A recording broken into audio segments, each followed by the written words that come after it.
Haji Abdul Somad LCMA dijemput. Takbir! Takbir! Takbir! Terima kasih.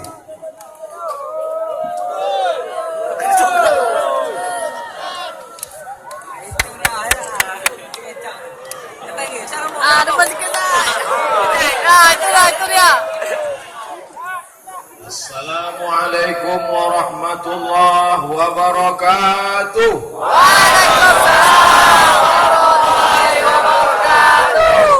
Bersyukur kepada Allah dengan mengucapkan Alhamdulillahi Rabbil Alamin.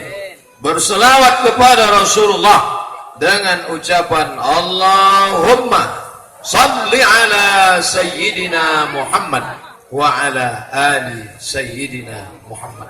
Yang sama-sama kita hormati Bapak Bupati, Bapak Wakil Bupati beserta Forkompinda, Forum Komunikasi Pimpinan Daerah, Kepala Dinas, Kepala Badan, Kepala Kantor, yang ada kepala, yang tak ada kepala, yang ada kuasa, yang tak ada kuasa, ya, yang ada jabatan maupun yang non-job.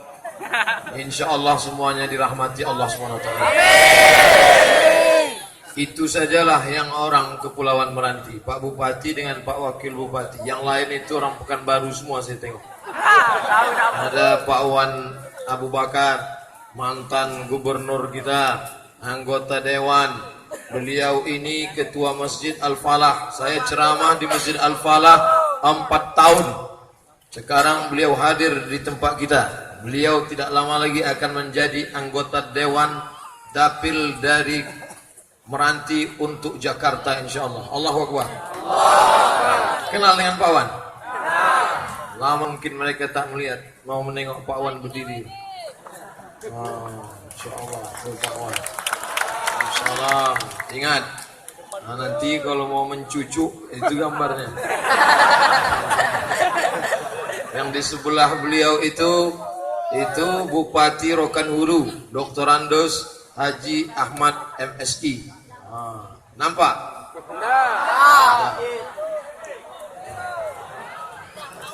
Nah, kemudian udah itu aja yang berdiri. Ada ketua ID itu ketua Ikatan Dokter. ID itu ikatan dokter, bukan ikatan dukun. Ikatan dokter. Jadi ID ini datang membawa oleh-oleh. Oleh-olehnya yang pertama adalah mengasih duit 150 juta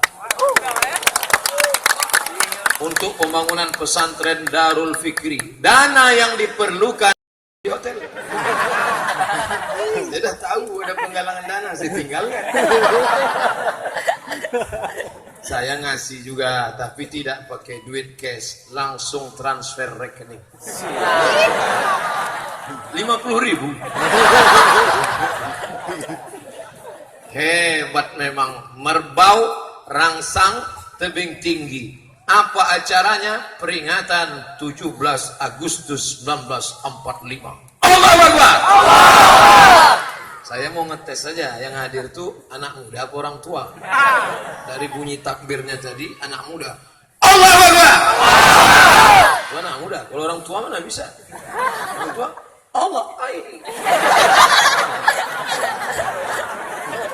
Anak muda ini luar biasa. Ada Panser, Ansor, ada FPI, ada Pemuda Pancasila. Masya Allah, kalau jumpa sama FPI, Allahu Akbar. Jumpa sama Banser, NKRI harga mati. Jumpa sama Pemuda Pancasila, Pancasila abadi. Semangat semuanya. Jumpa sama orang tua, innalillahi wa inna ilaihi raji'un. Beginilah orang Meranti memperingati 17 Agustus dengan tabligh akbar. Di tempat lain meleleh air mata pejuang kita. Bukan mereka peringati dengan tabligh akbar. Bini-bini mengasih daster ke laki, disuruh main bola. Menangis Pangeran Diponegoro, menangis Tengku Umar, betul? Mereka berjuang memerdekakan negeri ini, bersimbah darah, dikejar-kejar Belanda, Jepang. Udah merdeka, dikasihlah pula lagi main bola pakai daster. Ada itu di Kepulauan Meranti? Ada. Saya ke Meranti ini sudah lama. Saya sudah masuk ke Mengkirau. Saya masuk ke Sokop. Saya jumpa dengan suku Akit. Masuk ke dalam. Tapi dulu saya datang kemari tak banyak orang. Awal-awal saya ceramah tahun 2012.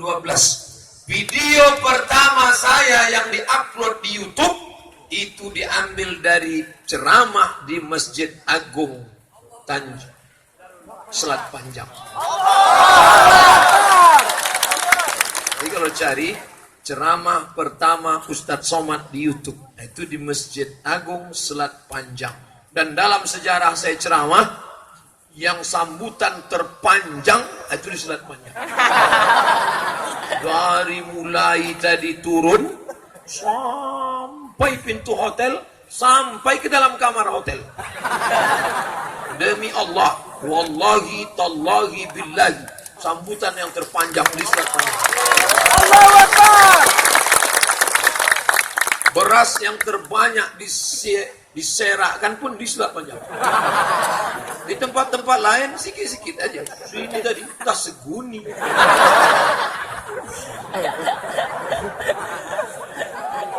Mubazir itu Pak Ustaz. Sayang itu beras itu. Nah, lepaskan ayam. Supaya jangan mubazir. Nah, Bapak Ibu yang dimuliakan Allah, begitulah rupanya oleh seorang Selat Panjang.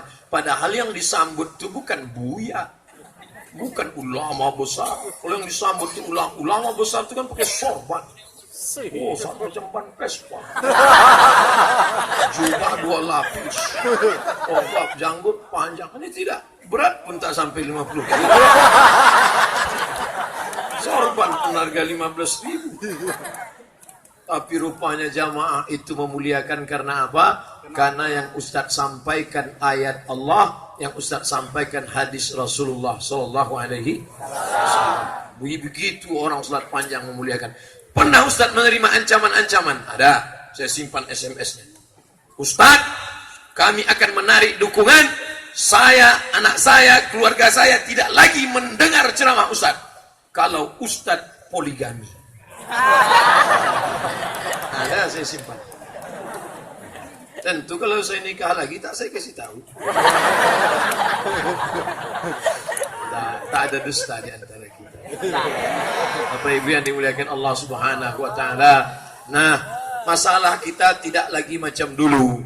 Dulu Belanda menembak pakai meriam Belanda. Sekarang pakai meriam, bukan saya yang bilang.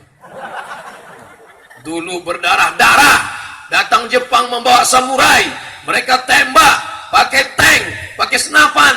Sekarang mereka tidak merusaknya dengan itu. Anak kita tidak berdarah, bajunya tidak koyak, tapi otaknya error. Diserangnya pakai apa? Narkoba. Jangan sampai negeri sagu menjadi negeri sabu.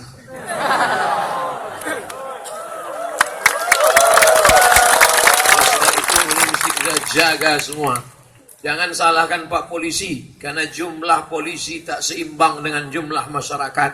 Kitalah yang mengontrol. Ibu jaga anak-anaknya, buka lemari anaknya. Nampak di situ ada tepung. Apa ini?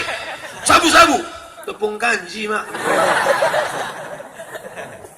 Dulu, waktu kami sekolah di Pekanbaru, Mak dari Pelalawan datang mengantar duit belanja.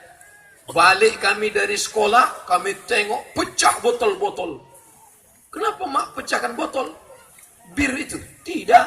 Apa itu? Botol minyak wangi, Mak. Begitu Mak kami mengontrol. Surat-surat cewek tak pernah ada yang sampai. Sensornya semua. Dulu kami marah sama Mak nih. Kenapa begini? Mulutnya tak berhenti. Kau pergi kemana? Jalan sama siapa? Duit yang kasih kemana? Macam mesin pompong rusak.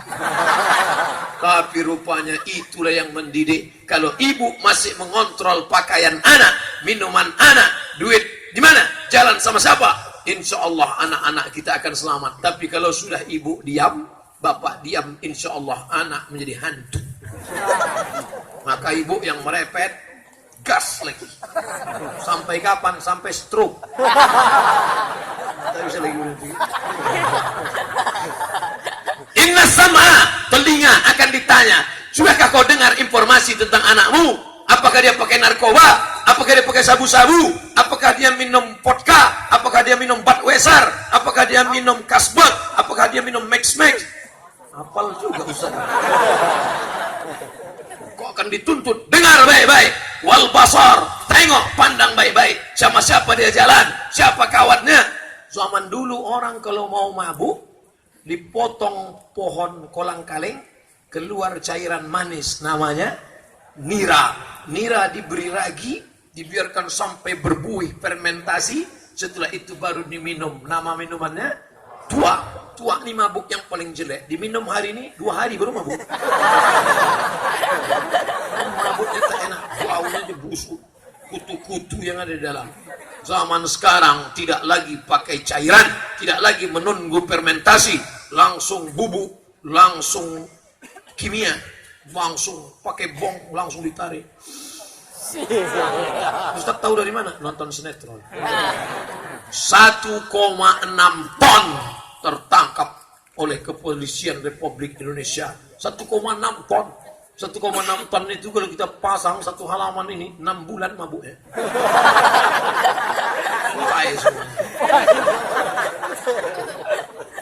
Kami Pak Ustadz jual semen, jual batu bata, jual kerikil, tapi untuk lem kambing kami tidak jual kepada anak-anak. Kenapa? Kami takut anak-anak ini ngelem.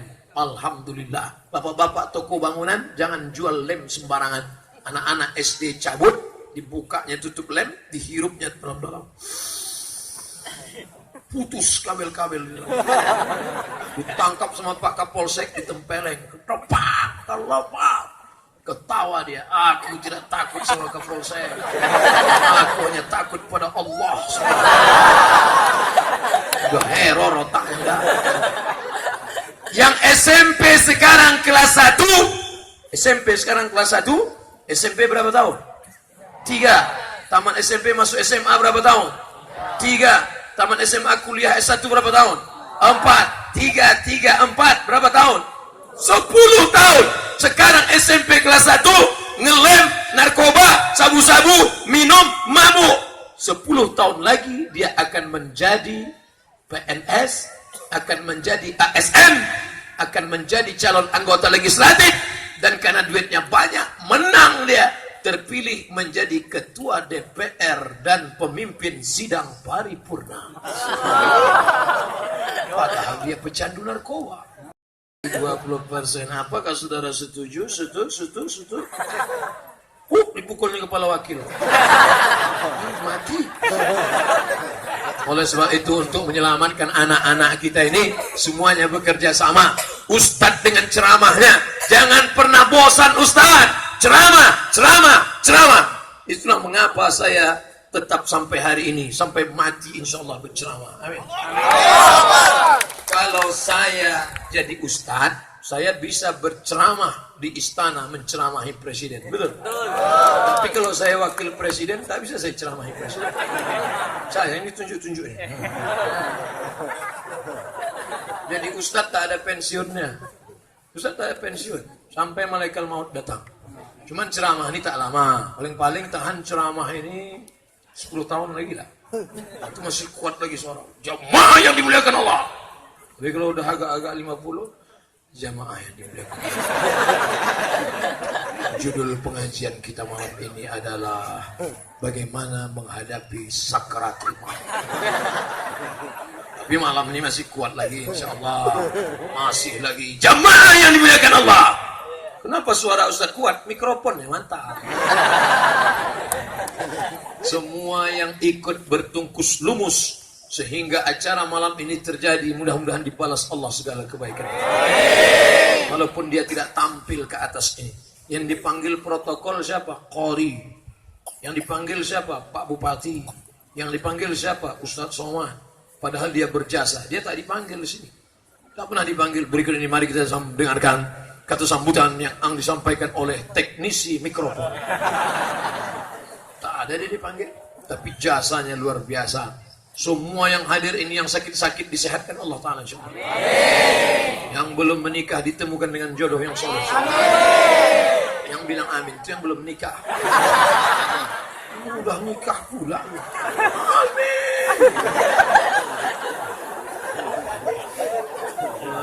Bapak Ibu yang dimuliakan Allah Subhanahu wa Ta'ala. Jadi yang pertama yang ingin saya sampaikan, berapa yang Ustaz ingin sampaikan malam ini? 5. Saya termasuk penceramah yang tak pandai ceramah, ngalor ngidul ngetan semua dibahas. Timur, tenggara, selatan, barat, bawah, atas, tak bisa. Saya ceramah terbatas. Habis 5 poin ini, lalu kemudian kita berdoa, habis itu pulang ke rumah masing-masing.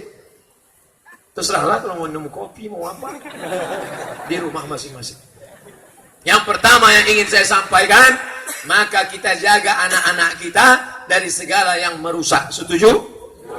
Narkoba merusak, apalagi seks bebas. Makanya ini dibatasi. Ini laki-laki semua. Yang ini perempuan semua. Coba tengok, perempuan. Ada laki-laki sedikit tak apa-apa. Kita maafkan itu.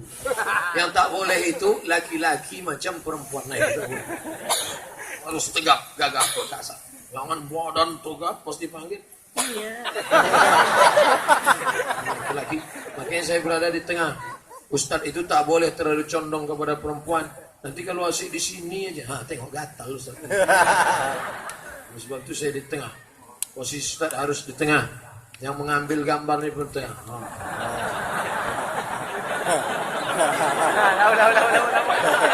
Udah. Kalau udah kasih tahu. Kenapa Ustaz Somad kalau selalu bergambar begini? Ini artinya tauhid. Allahu Akbar. Makanya kalau bu foto nanti gini. Allahu Akbar. Allahu Akbar. Itu jangan gini.